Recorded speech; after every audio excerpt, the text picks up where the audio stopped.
మన ఈరిగాడికి సంవత్సర క్రితం పెళ్ళయిందయ్యా. మొన్నటిదాకా తాడు బంగారంలో ఉన్న వాళ్ళ జీవితం ఇప్పుడు తాడు ఫ్యాన్లో మారిందయ్యా. తన భర్తకి తల్లిదండ్రులు ఎక్కువయ్యారయ్యా. కట్టుకున్న భార్యకి చీర కొనడం కంటే అమ్మా నాన్నలకు మాత్రం మందులు కొనటమే తన సంతోషం. పొద్దున లేచిన దగ్గర నుంచి తల్లిదండ్రుల పనులు పెళ్ళ ముద్దు ముచ్చట తీర్చట్లేదని తల్లిదండ్రులను వృద్ధాశ్రమంలో చేరిస్తే తను తన భర్త సంతోషంగా ఉంటామని వీరిగాడి భార్య సావిత్రి రచ్చబండి ఫిర్యాదు చేసిందయ్యా.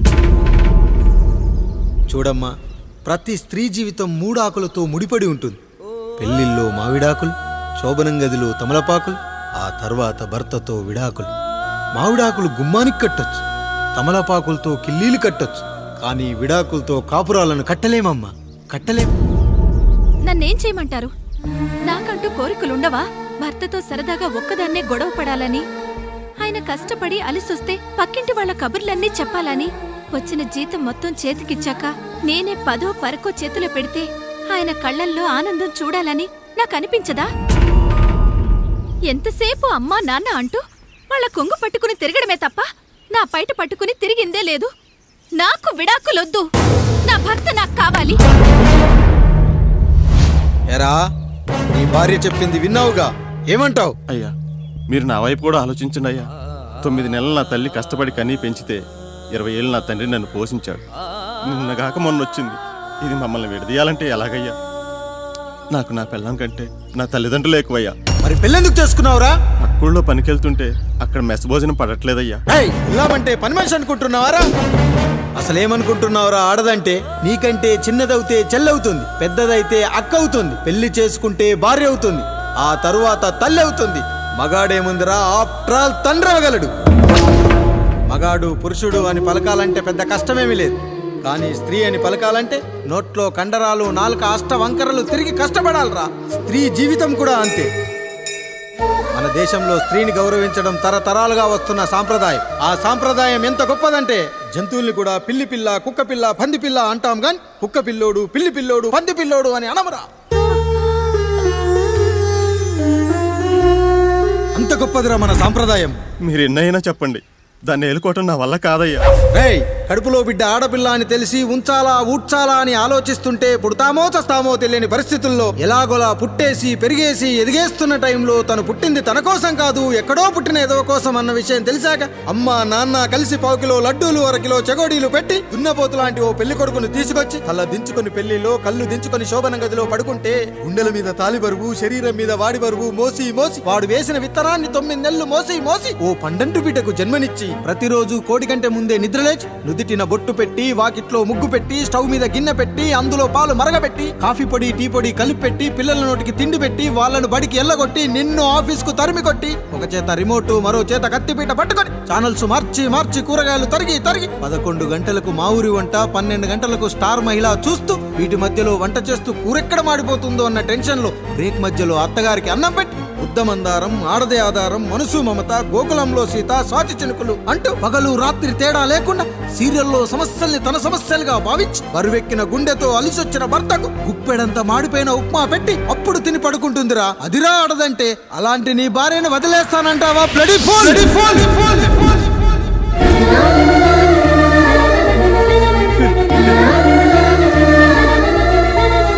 బుక్కలో ఆడదాని గురించి చెప్పాలంటే నాకు 3 నిమిషాలు పట్టిందిరా.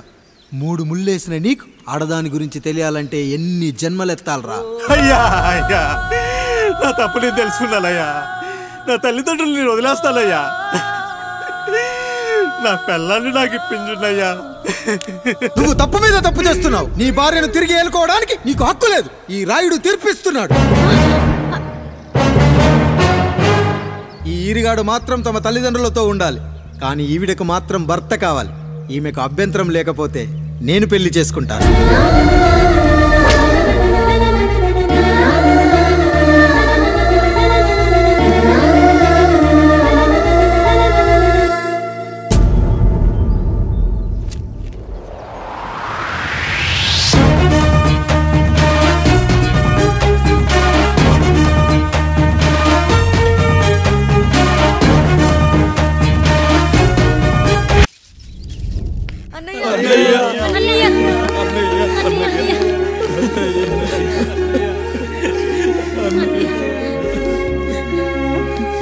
రాత్రి చాలా భయం వేసిందనయ్యా. ఇప్పుడు మమ్మల్ని వదిలి వెళ్ళకన్నయ్య. రాత్రే కదరా మనం అందరం కలిసి పడుకున్నాం. ఎప్పుడో రాత్రి చూసామన్నయ్య, నిన్ను చూడకుండా ఒక్క అరగంట కూడా ఉండలేకపోతున్నా. నిన్ను చూసి చాలా రోజులైనట్టుంది అన్నయ్య.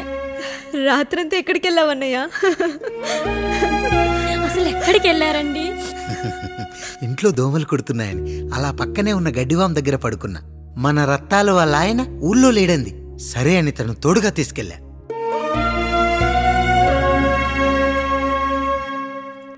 మీ సావుకటే మీ కుటుంబాన్ని నుంచి మిమ్మల్ని విడదీయాలయ్యా. అప్పటి వరకు మేము కళ్ళు తెరిస్తే మా కళ్ళ ముందు ఉండాలి, కళ్ళు మూస్తే మా కళ్ళలో ఉండాలయ్యా. నమస్కారం రాయుడు గారు.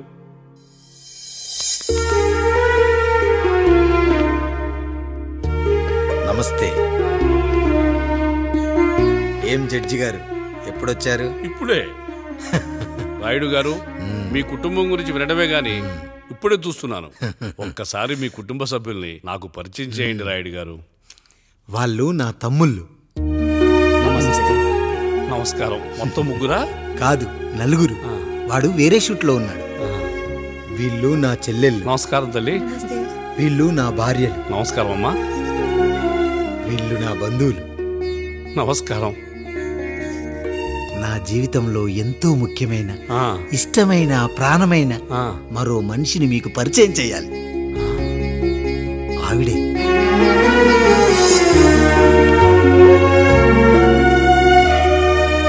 నమస్తే తల్లి. ఆవిడ మా పని మనిషి. తను వాళ్ళ అమ్మాయి. నాకు కూతురు లాంటిదే.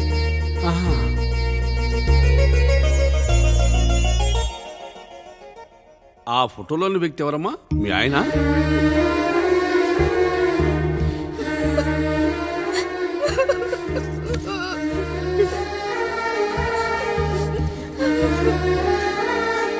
చనిపోయారా? అయ్యో లేదండి. ఎక్కడ పడితే అక్కడ, ఏది పడితే అది వాగుతున్నాడని పోలీసులు నగర బహిష్కరణ చేశారండి.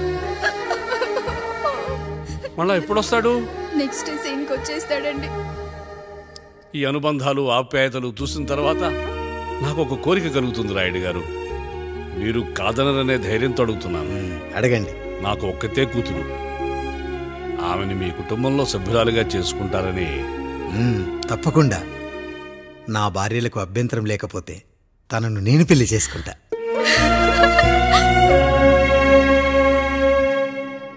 అయ్యో, మీరు పొరపాటుగా అర్థం చేసుకున్నారు. మీ పెద్ద తమ్ముడికి ఇచ్చి చేస్తారని.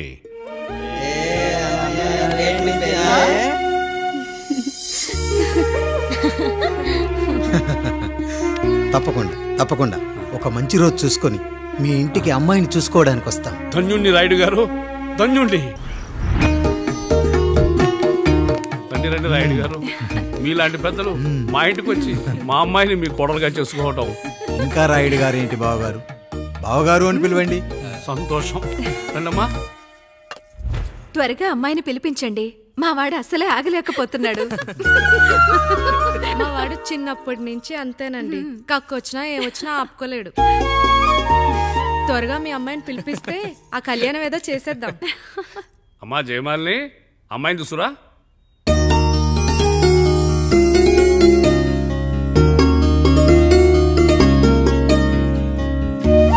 కూర్చోమ్మా.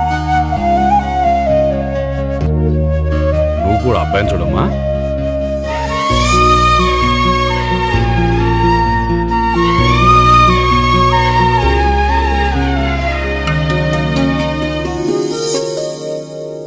అమ్మాయి అని చెప్పుకోవడం కాదు కానీ అసలు ఈ కాలపిల్ల కాదు బావగారు. రాత్రంతా బయట తిరిగినా కోడి కుయ్యకు ముందు ఇంటికి వచ్చేస్తుందండి. మళ్ళా ఊరంతా నిద్రలేగిస్తే తప్పుగా అనుకుంటారు కదా. తను తిరిగే స్నేహితుల్లో పచ్చి తాగుబోతులు, తిరుగుబోతులు ఉన్నారు. కానీ ఆ విషయాన్ని తన మనసులోనే పెట్టుకుంటుంది కానీ స్నేహితుల గురించి ఎప్పుడూ చెడుగా చెప్పింది లేదు బావగారు. దీని చిన్నప్పుడే నా భార్య కారు డ్రైవర్తో కలిసి పక్క సందులోనే కూరగాయల మార్కెట్కి వెళ్ళి తప్పిపోయారు. అప్పటి నుంచి ఎంత వెతికించినా మా డ్రైవరు కనపడలేదు, నా భార్య దొరకలేదు.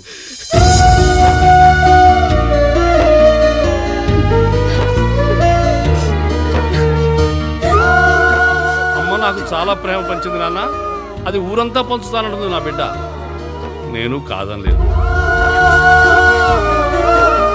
అలాంటి నా కూతురు ఇవాళ మీ కోడలవటం నిజంగా నా అదృష్టం బావగారు. ఈ రోజు నుంచి మీ అమ్మాయి మా ఇంటి బిడ్డ. అమ్మాయి నచ్చిందా బాబు? నచ్చిందా?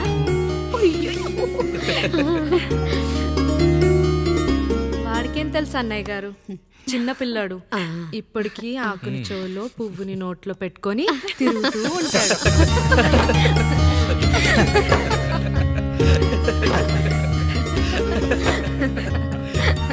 ఇకంత శుభం అన్నమాట. ఇక తాంబూలాలవి మార్చుకుందాం. ఒక నిమిషం ఆగి, నేను చెప్పేది ఒకసారి నా మాట ఇంట్లో నేను ఒక్క క్షణం కూడా ఉండను. ప్లీజ్. అమ్మా శారదా, పెద్దవాళ్ళు వచ్చారమ్మా, మనల్ని చూస్తున్నారు. అమ్మాయికి పెళ్లి చూపులమ్మా. ఈ టైంలో నువ్వు ఇలా అలర్ట్ చేస్తే దాని జీవితం నాశనం అవుతుంది తల్లి. లోపలికి వెళ్ళు, తర్వాత మాట్లాడదాం. ఇక్కడ మీ కోడలు కాపురం కాలిపోతుంటే మీరు ఆ మంటల్లో మీ కూతురు పెళ్లికి కాఫీలు పెట్టిస్తున్నారా? ఈ ఇంట్లో నేను ఇంకొక క్షణం కూడా ఉండను. ఒక్క నిమిషం తల్లి, అసలేం జరిగిందో నాకు చెప్పమ్మా. ఈయన మంచోడని 6 నెలల క్రితం నాకు పెళ్లి చేశారు. మొదట్లో బాగానే ఉన్నాడు. ఆ తర్వాత ఒక రోజు మందు కొట్టాడు. కొని తాగింది దిగాక మంచోడుగా ఉంటాడు అనుకుంటే ఈ మధ్య చెడు తిరుగుళ్ళు తిరుగుతున్నాడు. ఊరవతల చిన్నుళ్ళు కూడా పెట్టేశాడు. మీరే చెప్పండి రాయుడు గారు, ఈ ఇంట్లో నేను ఉండాలా, వెళ్ళిపోవాలా, ఈయన్ని వదిలేయాలా, అక్కర్లేదా? వదిలేయాలమ్మా. వదిలేయాల్సింది నీ భర్తను కాదు, అతనిలోని లోపాలు. ఆశ్చర్యపోతున్నావు కదూ? ఒక మగాడి బాధ సాటి మగాడిగా నేను చెప్తానమ్మా. ఆడదాని ప్రేమ వెలిగించిన అగరొత్తి లాంటిది. ఒకడు వెలిగించగానే కొన్ని గంటల్లో బూడిదైపోతుంది. కానీ మగాడి ప్రేమ దీపం లాంటిది. తను కాలుతూ కూడా నలుగురిని వెలిగించుకుంటాడు. ఆ వెలుగులో ఆనందాన్ని వెతుక్కుంటాడు. చూడమ్మా శారద, నువ్వు కాకిలోని నలుపును చూస్తున్నావు, నేను దాని రెట్టలో తెలుపును చూస్తున్నాను. మొగడు మందు కొట్టొస్తే నిన్ను కొట్టలేదని సంతోషపడాలి గాని బాధపడకూడదమ్మా. ఇక చిన్నిల్లు సంగతి అంటావా? రుచిగా ఉందని లొట్టలేసుకుంటూ సగం తిన్న బిర్యానీలో కుక్క మూతి పెట్టిందని తెలిసాక దాన్ని పారేసుకుని ఆకలిని చంపుకోవడం కంటే నాకింది మనింటి కుక్కే కదా అని దాని మూతిపళ్ళు రాలగొట్టి ఇంట్లో కట్టేయాలి. నీ భర్త కూడా అలాంటి కుక్కలాంటి వాడేనమ్మా.